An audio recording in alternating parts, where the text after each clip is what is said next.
ada intinya pondasi itu ada dua. Ini dulu sebenarnya sudah ada catatan yang tak tahu di sini apa enggak ya. Jadi syarat pondasi cuma dua. Pertama adalah daya dukung.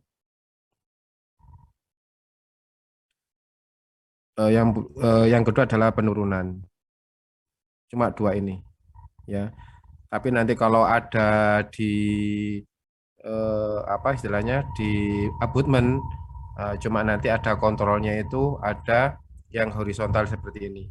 Horizontal itu pasti nanti di anti tiang, tapi kalau untuk pondasi dangkal itu ada geser sama guling. Jadi ya dilihat saja struktur dari abutmen ini itu menahan horizontal seperti ini kuat apa enggak sama guling. Cuma itu saja ya.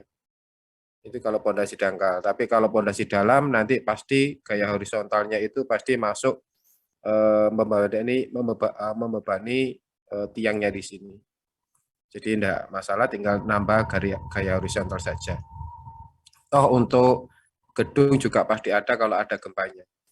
Jadi dukung ini istilahnya adalah QU karena daya dukung. Ya, di sini kita nanti harus pakai QU besar ya.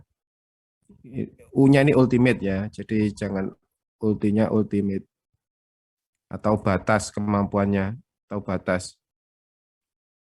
Ya, kemampuan batasnya. QU di sini sekali lagi tadi sudah saya singgung, di sini QP ditambah QS, intinya adalah ujung ditambah selimut. Ya, tadi sudah saya singgung, ujung di sini ini adalah QP atau QE sama selimut di sini. Ya, QS di sini. Jadi QP sama QS ini dari beban dari atas, ini QV vertikal. Nah, jadi ini. Dan ini nanti kita harus lanjutkan, tidak boleh cuma QU saja, kita pakai QOL di sini. Seperti sebelumnya, QOL ini adalah allowable, yang diperbolehkan atau yang diizinkan. Dan inilah yang QU dibagi SF, dan inilah yang lebih besar atau sama dengan Q vertikal. Sebenarnya daya dukung itu, yang dibilang tadi daya dukung harus lebih besar dari beban dari atas, intinya ya QOL di sini ya.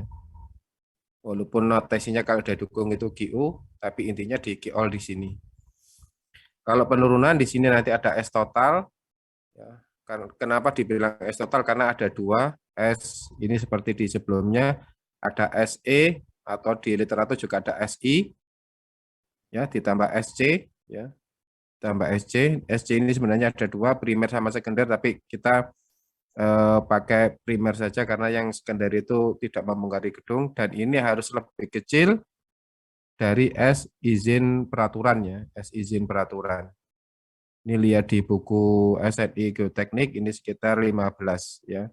15 plus ya, B per 600. Jadi intinya di dua ini. Terus bedanya kalau untuk pondasi dalam dibandingkan pondasi dangkal itu ada tiga komposisi ya. Jadi sebelum, ya, sesaat, dan sesudah. Jadi gimana pun walaupun yang paling valid itu kondisi PDE sama lutes ya. Jadi ini yang paling valid, ini nggak bisa dibantah kasarannya ya. Jadi kita merencanakan tiang itu benar tidaknya itu di waktu pengujian PDE sama lutes ini. Biasanya ini salah satu. Ya, kalau enggak PDE ya lutes ya. Nanti kalau di PDE sama lutes kok tidak masuk, baru dicek dengan PIT di sini. Integritas tiang tadi itu ada kerusakan atau tidak itu di PIT ini. Jadi mengecek integritas dari tiang. Jadi tetap kita sebelumnya harus merencanakan dulu ya. Jadi kalau di sini rencana beban dari struk atas atau QV itu 100 ton, maka kita harus merencanakan di sini harus 200 ton. Daya dukungnya, all-nya tadi ya, harus 200 ton. Karena ini sudah dibagi SF yang minimal 2. Jadi kalau ada keamanan 2, ya, jadi logikanya QU-nya tetap ya. Dari segi QU, ultimate-nya ini tetap 100. Ya.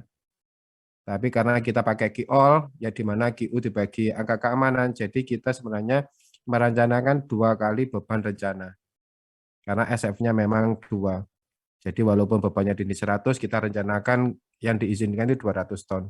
Nah, ini nanti yang dicek di PDE sama Lutes. PDE atau ya, bukan dan ya, atau. Karena ini juga mahal semua, PDE mahal, apalagi Lutes juga mahal. Ya, nggak mungkin perumahan biasa menggunakan PDE sama Lutes ini. Pasti ini di gedung yang sudah puluhan miliar baru diadakan pengujian PDE atau Lutes ini.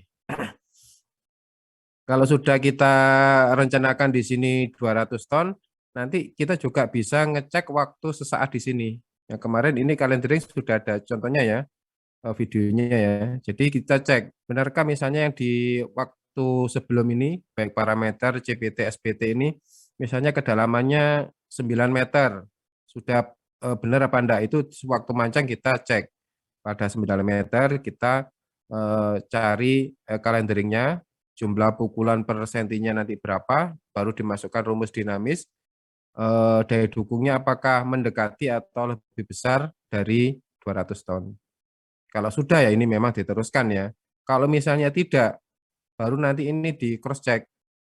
Misalnya tadi direncanakan 9 meter, ternyata di sini cuma ini misalnya di sini 9 meter, ternyata di sini 3 meter sudah tidak bisa dipancang. Nah, makanya ini nanti ditanya lagi, hitungannya sudah benar atau enggak. Atau mungkin kalau sudah 3 meter enggak bisa dipancang, ini pasti berganti. Yang pancang enggak bisa masuk, jadi harus pakai bor. Bisa saja mungkin di 3 meter itu sudah kena, ini 3 meter ya, ini rencananya 9 meter. Nah, di 3 meter ini ada bongkahan besar batuan gitu ya. Sehingga ini dipancang tidak mampu tiang panjang, kalau tetap dipancangkan pasti nanti rusak ya tiang panjangnya. Karena tiang panjangnya nanti saya juga sering buka, tiang panjangnya ini kebetulan sampai saya bika beton ya, nanti bisa di yang lain juga. Karena tiang panjang itu juga ada kemampuannya ya. Ini yang diizinkan itu tekanannya itu yang diizinkan di sini misalnya 30 diameter 30, di sini kemampuannya cuma 72,6 ton. Kalau lebih dari ini ya otomatis dia akan rusak. Ya, makanya di sini juga ada dilihat alat untuk mancang nggak boleh lebih besar dari kemampuan tiang. Jadi di saat pemancangan pun kita bisa cross check apakah hitungan sebelumnya kita sudah benar ya. Terus dilanjutkan setelah pancang sudah oke, misalnya sudah hampir sesuai dengan perencanaan sebelumnya, baru setelah selesai pemancangan baru dites salah satunya dengan PDA atau load test. Kalau sudah benar di sini sudah 2 kali beban rencana, tapi biasanya ini pasti lebih ya, nggak cuma 2 kali. Ya bisa sampai 3 kali atau 2,5 kalinya. Kalau ini sudah 200 ton ya, kemampuan tiang sudah 200 ton dengan penurunan yang diizinkan ya, yang tadi sekitar 15 ya, ya sudah ini berarti enggak masalah, load test atau PD ini enggak masalah. Tapi misalnya ini bermasalah, saya cek di sini kok ternyata cuma 100 ya, nah ini kan enggak boleh. Rencana 100 ton, di sini cuma 100 ton. Nah ini dicek lagi, padahal sudah direncanakan di awal sudah benar. Nah ini dicek dengan PIT di sini. Ya, kalau PIT ini karena enggak mahal ya, jadi dites salah satunya dengan hammer test ya, ini tiang. Nah, di sini dites pakai hammer test, hammer biasa ya kayak palu karet gitu ya, hammer test. Ya, ini bisa dicek. Ya, misalnya kalau PDE sama load test ini mungkin 1 atau 2 tiang panjang, kalau PIT ini bisa semua tiang dicek. Apakah benar waktu dipancang itu tidak ada kerusakan di tiangnya, atau kalau mungkin pakai pengeboran di bor, borpel itu Kak, waktu pengecoran apakah tidak rusak ya. Ada di titik tertentu yang pemadatannya kurang bagus hingga keropos. Nah, semuanya bisa dideteksi dengan PIT di sini. Ya, kalau sudah itu mungkin padahal rencananya kurang, mungkin ya kalau enggak banyak sih enggak masalah ya, tapi kalau tinggal cuma 1 saja ya mungkin ditambahin lagi atau gimana di tiangnya itu. Atau memang lokasi biasanya memang kalau ada struktur ini misalnya gedung, misalnya diletak di sini itu tidak mampu ya, tiang panjangnya di sini tidak mampu dengan dites PIT, mungkin ada kerusakan, bisa saja nanti di area di sini itu tidak dibebani dengan yang berat ya. Misalnya dulunya di sini perpustakaan ya, tinggal jadi lobi atau musola yang kira-kira nggak banyak tidak banyak aktivitas di situ. Ya pasti seperti itu nanti. Nah itu nanti tergantung rapat dari konsultan, owner, sama kontraktor. Ya, semuanya biasa kalau di lapangan sudah terjadi, gimana solusinya biasanya dirapatkan. Tapi umumnya kalau sudah awalnya perencanaan sudah benar, pasti akhirnya yang di sini 200 ton tadi pasti terpenuhi. Dan biasanya berlebih di sini. Itu sesaat di bedanya dengan pondasi dangkal, yang dimana pondasi dangkal sesaat sama sesudah ini pasti tidak ada ya. Karena yang pondasi dangkal kan memang biasanya untuk ruko atau rumah yang 4 lantai ke bawah ya. Jadi tidak sampai seperti ini. Kalau ruko sama rumah itu biasanya kan eh, tidak ada beban gempa ya. Beban gempa biasanya dihilangkan karena memang tidak tinggi. Ya seperti itu. Kalau D3 pun diperbolehkan tidak ada gempa ya, tapi kalau D4 harus ada beban gempa. Biasanya kalau 3 apalagi 4 itu masih boleh tidak pakai gempa. Tapi kalau sudah 4 ke atas, gempanya dihitung. Itu review yang lalu, sekarang kita nyoba kembali ke pondasi dalam di sini. Ini sekali lagi yang di awal-awal ini bisa dibaca. Intinya bahwa pondasi itu adalah meneruskan beban dari atas ke bawah, intinya ya. Terus di sini ada cara meneruskan beban. Tadi di sini sudah ada ya. Tadi kalau E itu berarti E ini berarti QE ya, QN bearing ya. Terus kalau ini QP ya. Jadi di sini cara meneruskan beban bisa saja di sini adalah tekanan ujung, ini friction ya tadi, friction juga ada, ini berarti QF, juga ada di sini QS ya. Ya, jadi dilihat dari meneruskan beban dari atas, ini mungkin yang lebih mudah di bukunya Braja.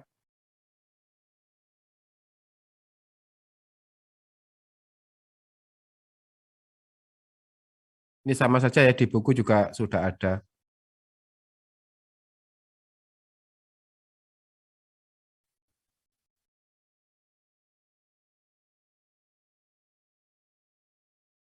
Ya, meneruskan itu seperti ini ya. Jadi tadi dibilang bahwa ini QV dari vertikal. Ya, ini yang QV tadi vertikal ya. Jadi itu pasti kebetulan kalau posisi seperti ini QP-nya yang besar ya. Ini yang besar. QS-nya itu sangat kecil. Ya, kenapa sangat kecil? Ini tidak ada pergerakan sama sekali yang diselimut di sini. Jadi otomatis langsung ditahan yang besar. Jadi intinya di daya dukung tadi sudah saya bilang, oh langsung aja ya. Q all di sini ya. Ini harus lebih besar dari QV tadi. Gimana Q all tadi merupakan QU dibagi SF dan QU di sini adalah QP plus QS. Ini bagi SF ya. Ya, intinya sebenarnya kita bebas, merencanakan pondasi itu bebas. Ini mengenai lapisan keras juga boleh. Tidak mengenai lapisan keras seperti di sini, ya boleh ya, semuanya boleh. Ini juga boleh. Ini GP. Yang kedua ini juga boleh, yang B ini juga boleh. Ini lapisan kerasnya sangat jauh, ya, sangat jauh sehingga kita boleh saja, walaupun kita merencanakan yang posisi yang A ini kita seperti ini juga boleh, ya. Mengambang seperti ini juga boleh. Ini QS, QS, ini QP. Tapi nanti resikonya dari segi hitungan pasti seperti ini. Q all itu pasti harus lebih besar dari QV vertikal. Ya. Cuma nanti kalau mengambang seperti ini bisa saja misalnya ini kedalamannya 10 ya, ini 10 meter, ini mungkin cuma 5 ya. Bisa saja yang kedalaman 5 ini tiangnya jadi banyak, mungkin tiangnya jadi 5 atau 6, yang mengenai ini cuma 3 ya atau 4 ya. Semuanya nanti dihitung G ultimate-nya dibagi SF di sini. Jadi kita merencanakan pondasi dalam itu bebas ya, sebebas-bebasnya. Cuma nanti harus ada hitungannya bahwa Q-all itu lebih besar dari Q vertikal di sini. Nah, cuma nanti konsekuensinya mana? Ini kalau mengambang seperti ini, jauh mengenai elemen kelas, itu nanti ketemunya lebih banyak, dan nanti ujung-ujungnya nanti berapa biayanya ya. Jadi biayanya berapa yang lebih murah itu antara ini cuma 5 meter, di sini 10 meter. Dan belum tentu yang 5 meter ini lebih boros, ya belum tentu. Ya, karena nanti apa misalnya kalau 5 meter itu alat pancangnya sudah beda dengan yang 10 meter. Ya, ya seperti itu kan nanti pasti ada hitung-hitungannya. Jadi intinya yang paling penting yang di B ini bahwa QS dari QP nanti harus kembali lagi jadikan QU, QP plus QS dibagi angka keamanan, dan ini harus lebih dari yang vertikal. Kalau yang ini horizontal, ya ini ada reaksi dari horizontal. Ini ada pH di sini horizontal. Biasanya karena gempa, karena tumbukan biasanya di dermaga. Ya. Gempa, angin, kalau angin nggak seberapa ya, tapi yang gempa yang lebih besar. Ya, ini nanti hitungannya ada, ini nanti sebagai jepit atau bebas ya di sini. Nanti ada hitungannya. Jadi ini sekali lagi sama dengan sebelumnya, cuma di sini ada tinjuan terhadap horizontal. Nah, ini juga ada kalau di sini tanahnya bagus, tanahnya swelling, di sini yang apa ini yang kuat, biasanya ini malah kadang-kadang kebalik ya. Jadi yang eh, ini kalau tidak salah ini kebalik, nanti dicek lagi. Setahu saya yang stable ini naik ke atas ya, yang swelling ini ke bawah.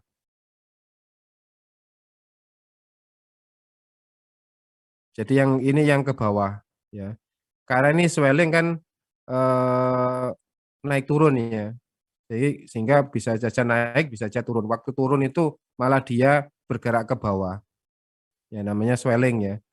Pasti bergerak ke bawah sama dengan vertikalnya. Kalau stable ini ya seperti sebelumnya, ini pasti naik ke atas. Terus yang berikutnya yang ini itu diambil, ini di apa istilahnya ditarik ya. Ini biasanya kalau pada papan reklame ya, papan reklame seperti ini, panjang ini kan pasti arahnya ke sana ya. Nah, ini nanti menjabut istilahnya ya, menjabut yang di sini.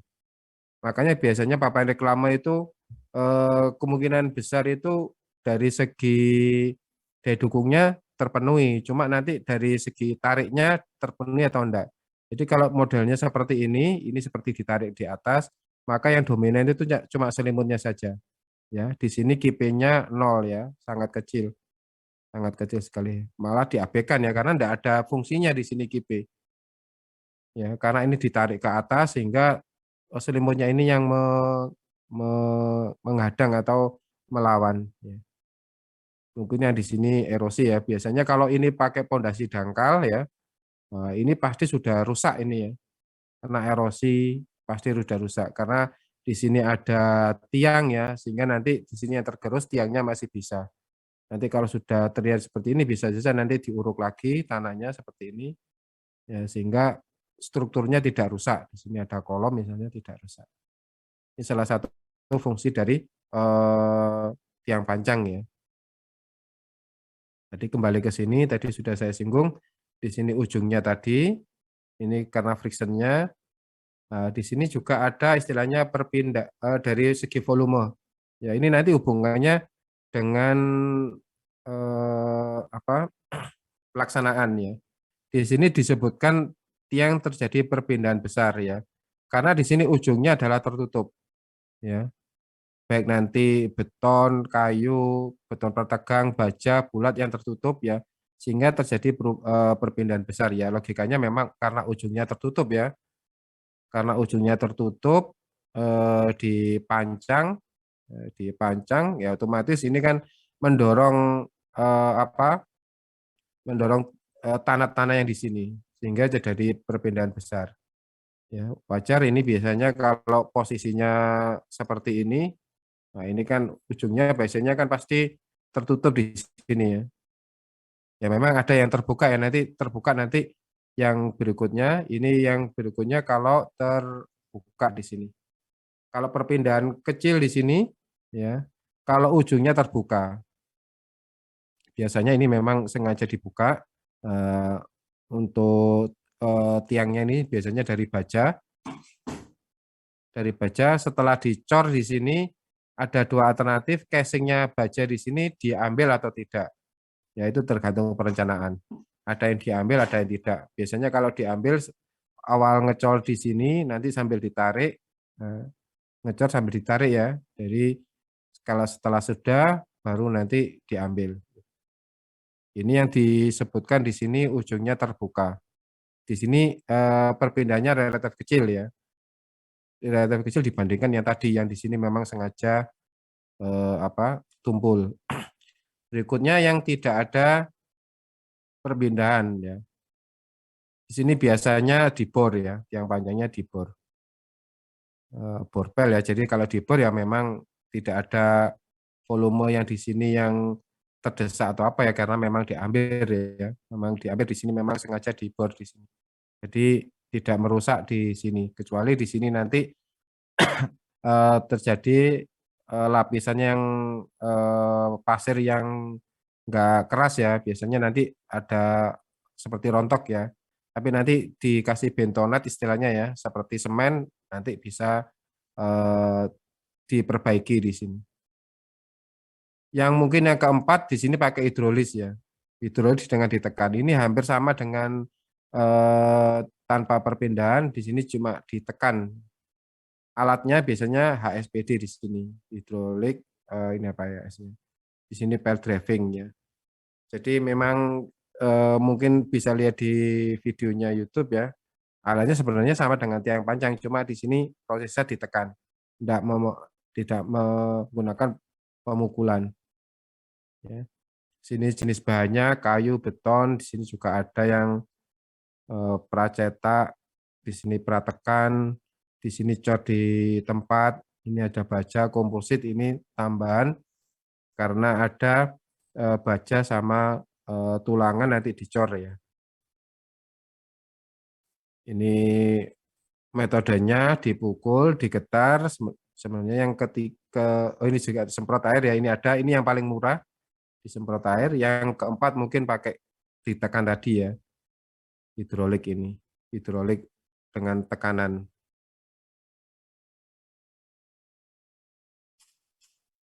Terus di sini hal yang perlu diperhatikan tetap ya ini non teknis ya, lokasi, keadaan, daya dukung horizontal ini teknis ya, ini yang tadi teknis karena ini yang syaratnya ini non teknis, ini juga pertimbangan lingkungan, ketahanan lingkungan pengangkutan ini non teknis, ini juga sama, ini non teknis ya, ini setelah daya dukung dan di sini sebenarnya ada penurunan.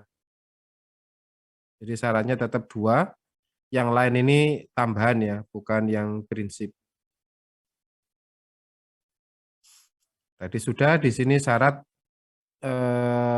ini beban sekali lagi ini daya dukung, yang ini adalah daya dukung, yang ini penurunan, yang ini teknis, yang ini yang non teknis, yang ini pengendalian waktu pelaksanaan, adanya getaran saat pemancangan dan seterusnya ini waktu pelaksanaan. Tidak ada hubungannya dengan daya dukung sama penurunan ya. Jadi ini waktu pelaksanaan saja. Kita kembali ke daya dukung tiang. Di awal dulu kemarin kita sudah singgung bahwa daya dukung sebenarnya QU kecil ya. Tapi kita sebenarnya jarang yang pakai QU kecil di sini. Ini karena istilahnya di kita di Indonesia itu nggak ada istilahnya gaya dukung. Ya. Sebenarnya kalau daya dukung ya ini QU besar.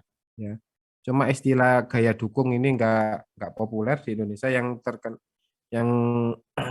ada daya dukung, sebenarnya gaya dukung yang QU kecil di sini ya.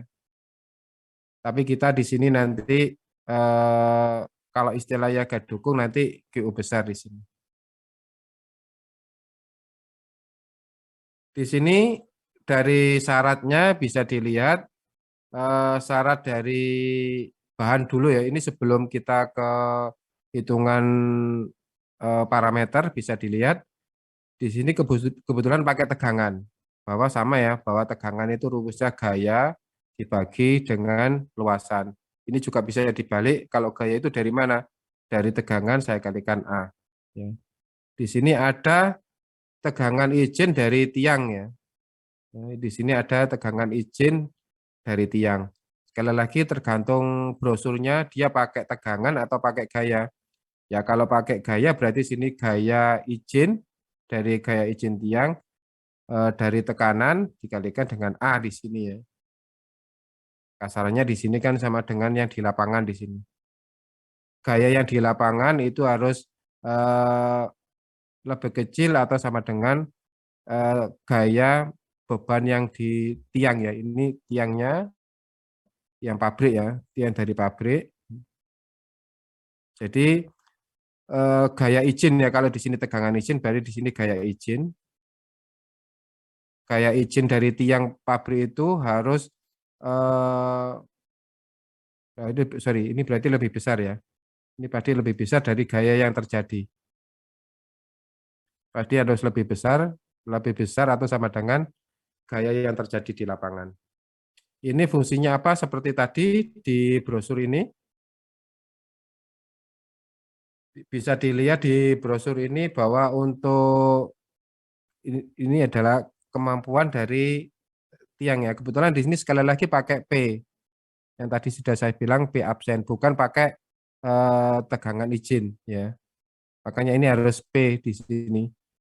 Karena ini P ya di sini bisa dilihat misalnya di sini kemampuan dari diameter 30 cm ya. Untuk yang kelas A2 ini adalah 72,6 ton ya. Jadi kalau misalnya ada beban KV-nya 100 ton gimana? Ya. Bisa juga kalau KV-nya 100 ton kita pakai yang 30 diameter 30 ini ya. Ini jumlahnya nanti yang mutu kalau 100 ya kita pakai mutu yang C saja ya. Kita pakai yang C jumlahnya ada 2 buah. Ya karena di sini 65 ya. Jadi 65 kali 2. Dan ini pasti lebih besar dari beban KV yang tadi kita sudah rencanakan. Jadi sekali lagi kalau di sini ada KV 100 ton, ya, kita bisa pakai yang ini 2 kali ya, ini kali 2. Ya.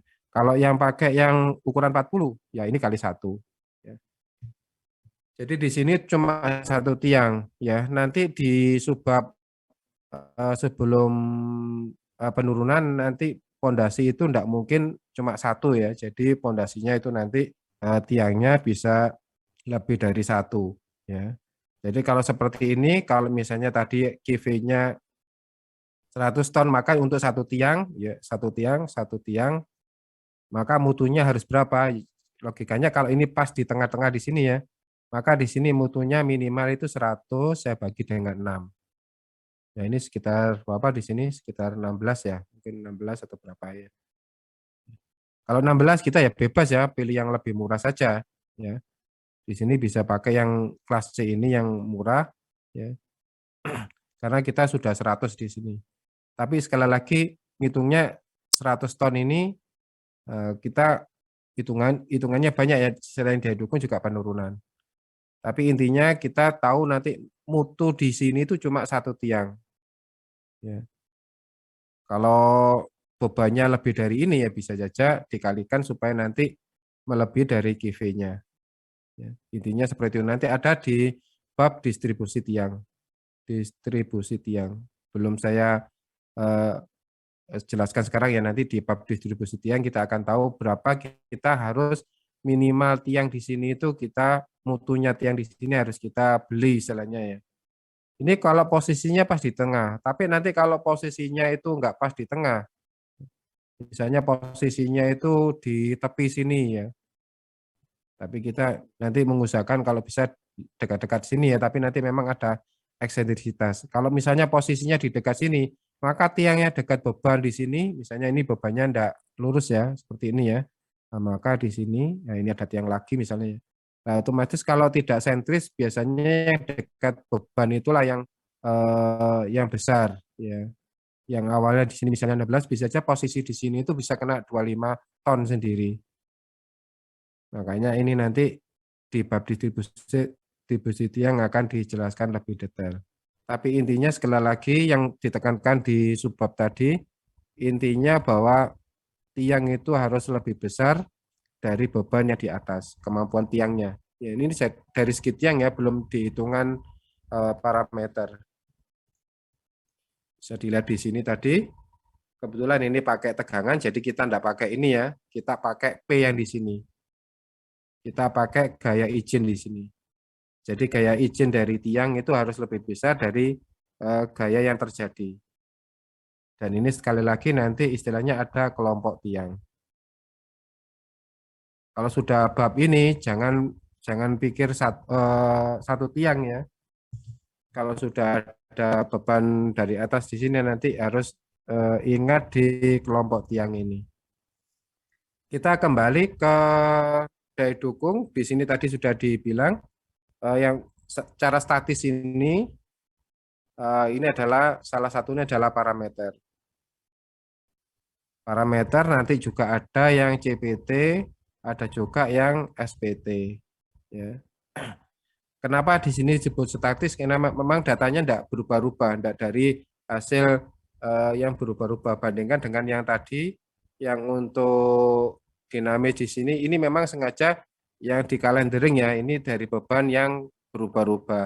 Kalau di sini kan pengambilan sampel tanah tanpa berubah-ubah, walaupun di sini SPT itu ditumbuk ya, maksudnya data SPT ini kan tetap ya. Kalau di sini dari hasil ini kalendering di sini. Jadi ini memang karena pakai alat, jadi ini dinamis ya. Juga nanti jumlah pukulan per sentimeter berapa. Makanya istilahnya yang di sini itu pakai cara statis.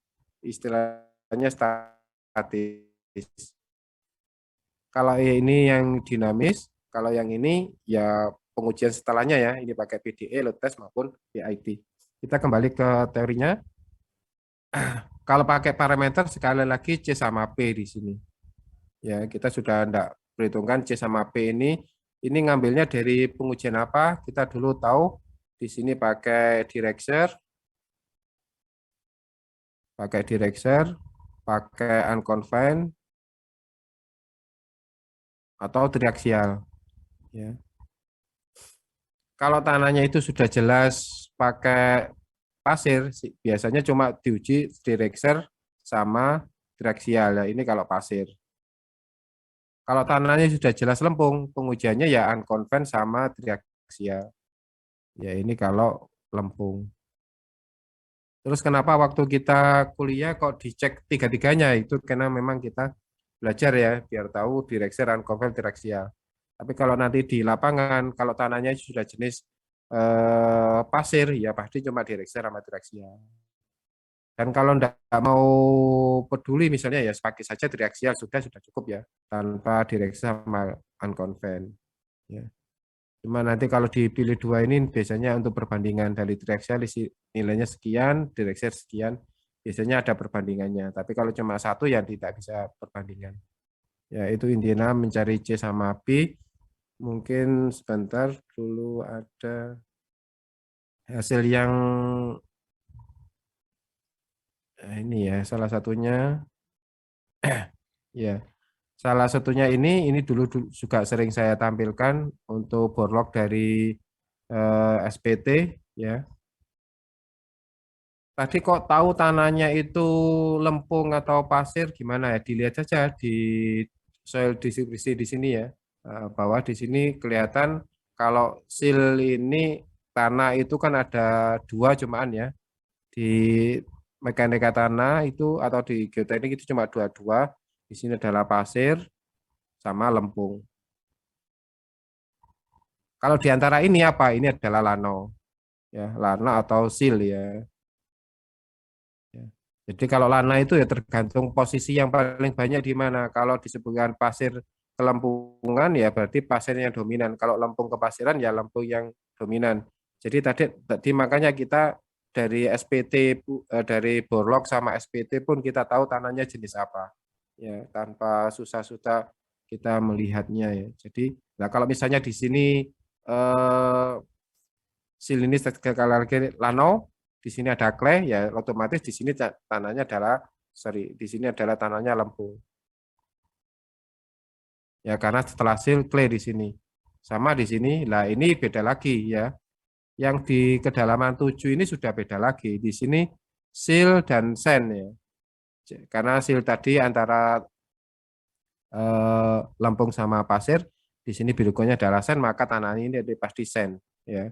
Pasti pasir. Apalagi di sini sudah disebutkan sand ya. Ini pasti tanahnya adalah apa? Tanahnya pasti pasir kalau seperti ini. Ini juga pasir, terusnya juga pasir, sama ya. Ini ada pasir, ya sedikit clay ya. Logikanya di sini kan sedikit clay ya. Jadi otomatis di sini adalah tanahnya pasir. Dengan tahu seperti ini, dan nanti kalau pengujiannya apa? Tadi ya kalau sudah jelas pasir, tadi ya direkser sama triaksial. Tapi di sini sekali lagi kita CB di sini supaya enggak bermasalah atau tidak banyak pengujiannya di sini pakai triaksial. Ya kalau pakai triaksial sudah dapat C sama P-nya di sini. Jadi kita enggak bingung-bingung lagi. Tinggal gamanya juga kita tahu. Gamanya di sini.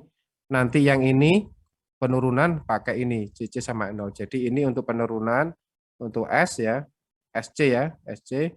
Kalau yang ini untuk daya dukung untuk mencari apa di sini? Mencari QP dan QS sehingga nanti kita tahu nilai QU-nya. Ya, inilah yang disebut kita parameter